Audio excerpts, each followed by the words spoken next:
Good morning, guys, and welcome back to Sunday morning coffee and model cars. I need more of my go-go juice right here. This is my first one. So, what do we got here? We have an old 90-something T-Bird that I really can't decide if I should keep or get rid of. I built so many of these things that I grew to hate them. Back in my 20s, I worked for an automotive custom shop, and we built and painted fiberglass custom accessories, body parts, body kits to put on cars, and this is one of the ones that we did. The owner, he wanted some cheap promotion, so he had me build a bunch of these cars all painted up in factory colors with the two-tone like we usually put on them, and give these to all the dealers around Cincinnati, Dayton, Louisville, Columbus. And I got so tired of building these kits, and this one couldn't get away because it has a little crack in the windshield right there. These windshields were very finicky, but that's what I did for about 7-8 years.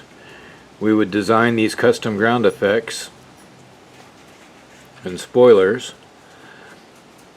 and I actually designed this spoiler for the car, and we would put them on brand new cars at the dealership. And we did this for Fords and Stealths and all kinds of cars around that time. It was good money. It was fun, except for building these. I can't decide if I should keep this model or not. It's a nice reminder of the past and the work I used to do, so I like it that way, and it's a decent model, painted a factory color, Ford code MK, Twilight Blue. It's beautiful out in the sun, even though it probably looks black in this video. Just beautiful out in the sun. I built it as a curbside, and maybe with all these new printed engines, I can put something interesting in there. Maybe one of those Coyote engines from Iceman or VCG resins. That would fit in there pretty nicely, I think.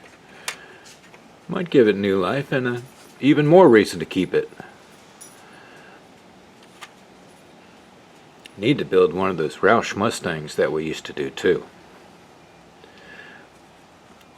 Oh, and hey, even though it's a Sunday morning, and you might be getting ready for church, this is October, and if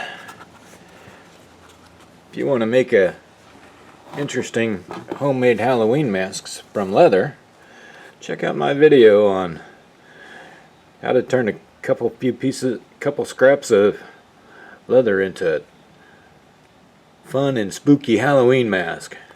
I should have a link somewhere, wherever they put the links to these things. But it's just a couple hours with some airbrush and 2 little pieces of leather. Lots of fun, and it's a fun video. It's actually one of my favorite videos that I made. Alright guys, enjoy the rest of your Sunday. Have a great day, and I'll see you again on Pappy Tinkers.